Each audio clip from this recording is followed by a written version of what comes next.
നമ്മുടെ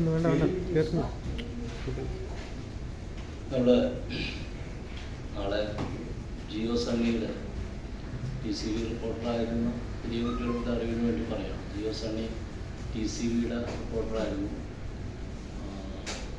വിശേഷിച്ച് കൾച്ചറൽ റിപ്പോർട്ടിങ്ങിൽ സാമാന്യ താല്പര്യം കാണിച്ചിരുന്ന ആളാണ്.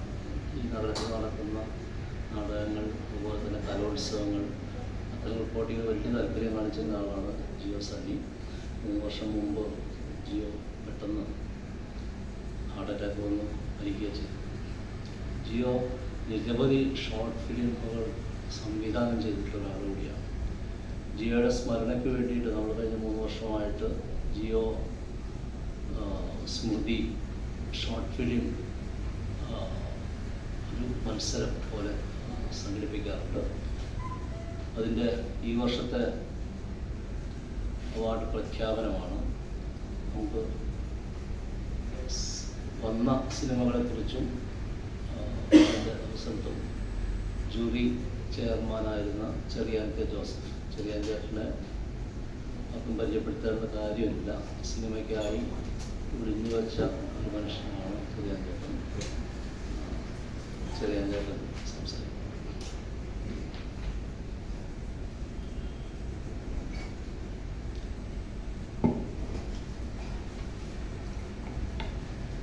ചെറിയാൻ ജോസഫ്, ചെറിയാൻ കെ ജോസഫ് ഇല്ലേ?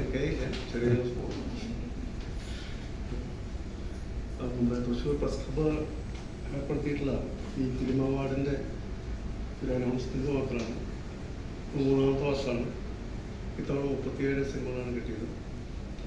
ഈ സിനിമകളിൽ പ്രധാനമായിട്ടും സ്ത്രീ സംവിധായകരും ഒപ്പം തന്നെ സ്ത്രീകൾ പ്രമേയമായിട്ടുള്ള സിനിമകളാണ് ഇത്തവണത്തെ അവാർഡ് കിട്ടുന്നത്. വിസിലിംഗ് വുഡ്സ്, ബോംബെയിലെ വിസിലിംഗ് വുഡ്സ് നിർമ്മിച്ച ഒരു സിനിമയാണ് ഏറ്റവും മികച്ച സിനിമയ്ക്കുള്ള ഇത് കിട്ടിയിട്ടുള്ളത്. സാരംഗി സ്മിത കുമാറിൻ്റെ ഐനയാണ്. ഹിന്ദി ഭാഷയിൽ പെട്ടിട്ടുള്ള സിനിമയാണ്, ഹിന്ദി ഭാഷയാണ്. 2ാമത്തെ സിനിമ സെപ്പറേഷൻ, ഷംലാദ് സംവിധാനം ചെയ്ത സെപ്പറേഷനാണ്. സെപ്പറേഷൻ ഒരു നായികയുടെ വിപ്ലവമായിട്ടുള്ള അവസ്ഥയെ സൂചിപ്പിക്കുന്ന ഒരു സിനിമയുടെ സെപ്പറേഷൻ. ഹൈറ സുൽത്താനയുടെ മീശക്കാരിയും 3ാം സ്ഥാനം കിട്ടിയിരുന്നു. മീശക്കാരിയും ഹൈറ സുൽത്താനയുടെ മികച്ചൊരു ഒരു ഫിലിമായിട്ടാണ് നമ്മൾ ഇതിനകത്ത് കണക്കാക്കുന്നത്. 2 അവാർഡുകൾ സ്പെഷ്യൽ ജൂറി പുരസ്കാരം കൊടുത്തിട്ടുണ്ട്. ഒന്ന് ഷാജി ഷാ സംവിധാനം ചെയ്ത സഫറും ജോ മാസ്റ്റർ സംവിധാനം ചെയ്ത സ്കൈ സ്റ്റിൽ ബ്ലൂ എന്ന ചിത്രങ്ങളാണ് എടുത്തിട്ടുള്ളത്. ഇത്രയാണ് അതുമായി ബന്ധപ്പെട്ടുള്ളത്. അതിന് യഥാക്രമം 7,000, 5,000, 3,000 രൂപയും ആണ് അതിൻ്റെ സമ്മാന തുക. അതിൻ്റെ പരമവും പ്രശസ്തി പത്രമാണ് ഇതിനുണ്ടാകുന്നത്. മറ്റൊരു കാര്യം എനിക്ക് തോന്നുന്നത് തൃശ്ശൂർ പ്രസ് ക്ലബ്ബ് എന്തായാലും നടത്തുമ്പോൾ കുറച്ചും കൂടി വിപുലമായിട്ട് ചെയ്യുന്നതായിരിക്കും, അടുത്ത വർഷങ്ങളിലായി ചെയ്യുന്നതായിരിക്കും നന്നാവാന്ന് എനിക്ക് തോന്നുന്നൊരു കാര്യം. കാരണം ഷോർട്ട് ഫിലിംസ് നമ്മൾ ഇത്രയും ക്ഷണിച്ചിട്ട് 37 മാത്രമേ വന്നുള്ളൂ എന്നുള്ളത് നമുക്ക് നാഷണൽ ലെവലിൽ ഇങ്ങനൊരു പരസ്യവും പബ്ലിസിറ്റിയൊക്കെ ഉണ്ടെങ്കിൽ കൂടുതൽ എൻട്രീസ് കിട്ടാനുള്ള സാധ്യതയുണ്ട് നമ്മളെ സംബന്ധിച്ച്. തൃശ്ശൂരത്തെ വിവിധ സ്ഥാപനങ്ങളുമായിട്ട് മീഡിയ സ്കൂൾസായിട്ട് ബന്ധപ്പെട്ടാലും കൂടുതൽ ഇത് കിട്ടാനുണ്ടാവും. ആ രൂപത്തിലുള്ള ഒരു ശ്രമം കൂടി നമ്മുടെ ഭാഗത്ത് ഉണ്ടാവണമെന്ന് എനിക്ക് തോന്നുന്നത്. നമ്മൾ ഇത് നടത്തുമ്പോൾ തന്നെ 1-2 ദിവസം നീണ്ടു നിൽക്കുന്ന ചെറിയൊരു ഫെസ്റ്റിവലായിട്ട് നടത്തുക. പുതിയ എൻട്രി കിട്ടിയതും ഒപ്പം തന്നെ ചില മാതൃക സിനിമകൾ, പഴയ ക്ലാസിക്സും കാര്യങ്ങളൊക്കെ ഒന്ന് അതിൻ്റെ ഒരു പാക്കേജുകളൊക്കെ ഉൾപ്പെടുത്തി, ഫെസ്റ്റിവലിൻ്റെ പാക്കേജുകൾ ഉൾപ്പെടുത്തി ഒരു 2 ദിവസം നീണ്ടുന്ന ഒരു ഫെസ്റ്റിവലായിട്ട് വിപുലീകരിക്കുക എന്നുള്ളതാണ് തോന്നിയത്.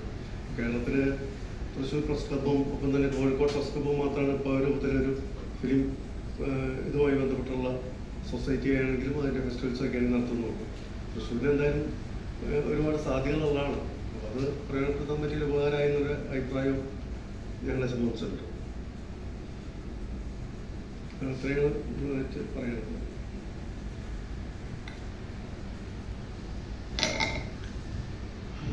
ചെറിയ സാർ പറഞ്ഞ കാര്യങ്ങൾ ജൂറി അതിൻ്റെ അഭിപ്രായമായിട്ട് കമ്മിറ്റിക്ക് നൽകിയിട്ടുണ്ട്. അപ്പോൾ അത് കമ്മിറ്റി പരിഗണിക്കുന്നതാണ്. കാരണം വളരെ നല്ല നിർദ്ദേശങ്ങളാണ്. പിന്നെ 12-ാം തീയതിയാണ് ഇതിൻ്റെ അവാർഡ് ദാനം നമ്മൾ നടത്താൻ ഉദ്ദേശിക്കുന്നത്. അത് കഴിഞ്ഞ പ്രാവശ്യത്തെ പോലെ തന്നെ പ്രമുഖ സംവിധായകരാരെങ്കിലും ആവും നൽകുക. അതിൻ്റെ ഒരു സംവിധായകരുടെ പേര് സമയത്തിൻ്റെ ഒരു ഇതാണ്. രാവിലെ 11-ന് 12-ന് രാവിലെ 11-ന് പ്രസ് ക്ലബ്ബിൽ വെച്ചിട്ട് പുരസ്കാരം വിതരണം ചെയ്യും. ഇതിൽ ഒന്നാം സമ്മാനം കിട്ടിയ അയിനയുടെ അയിനയുടെ സംവിധായക സാരംഗി സ്മിത തൃശ്ശൂർക്കാരിയാണ്. പക്ഷെ ഒരു ബോംബെയിലാണ് പഠിച്ചുകൊണ്ടിരിക്കുന്നത്. അവരും അച്ഛനും മാത്രമേ ഉള്ളൂ. അച്ഛനും ബോംബെയിലെ ജോലി വന്നു പോകും. തൃശ്ശൂർ നന്നായിട്ട് മലയാളം സംസാരിക്കും. സിനിമ വലിയ നല്ല പ്രൊഫഷണൽ അപ്രോച്ചുള്ള സിനിമയായിരുന്നു. അതിൻ്റെ ക്യാമറ ഉൾപ്പെടെ ആ രീതിയിൽ ഒരു മീഡിയ സ്റ്റഡീസ് ആണ്. മറ്റത് അതുപോലെ തന്നെ ഹൈറ സുൽത്താന സെക്കൻഡ് ഇയർ സ്റ്റുഡൻ്റ് മനോഹരമായിട്ട് സിനിമയെ അപ്രോച്ച് ചെയ്തിട്ട് അല്ല, ഒരു വയനാടാണ്. ഇപ്പം വളരെ ഗൗരവത്തോടുകൂടി സിനിമ അപ്രോച്ച് ചെയ്യുന്നു. ഇപ്പോൾ വലിയ സിനിമ എന്നൊരു ചെയ്യാനുള്ള തയ്യാറെടുപ്പിലുമാണ്. വളരെ ഗൗരവമായിട്ട് തന്നെ സിനിമയെ അപ്രോച്ച് ചെയ്യുന്നവരാണ്. അതേ സമയത്ത് നമുക്ക് വന്ന സിനിമകളിൽ ഒരു പ്രശ്നം, ഈ തൃശ്ശൂരും ഏറിയാൽ മലപ്പുറത്തിൻ്റെ ഈ അതിര്, അതായത് നമ്മുടെ വാർത്ത അതിനപ്പുറത്തേക്ക് പലയിടത്തേക്കും പോയിട്ടില്ല എന്നാണ് ഒരു ലക്ഷണം കാണിക്കുന്നത്.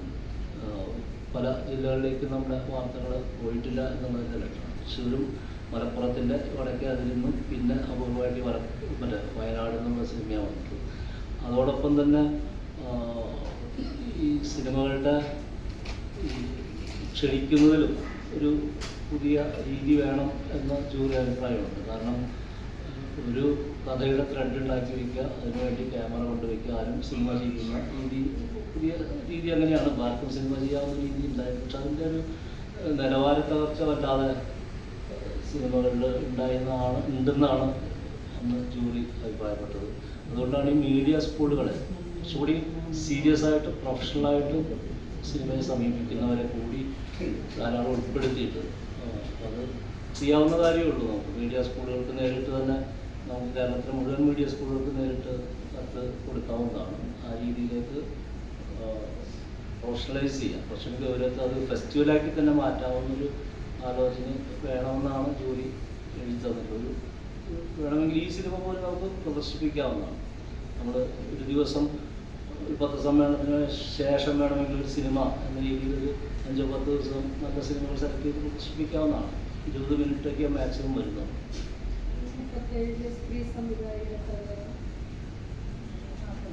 അങ്ങനെയാണ് ഇപ്പോഴത്തെ അരികിരിട്ട് ഇതിപ്പോഴേ നമ്മളൊരു വട്ടറിയിക്കുന്ന മുകളിലല്ലേ ഇപ്പോൾ ഈ കാര്യങ്ങൾ നടന്നത്.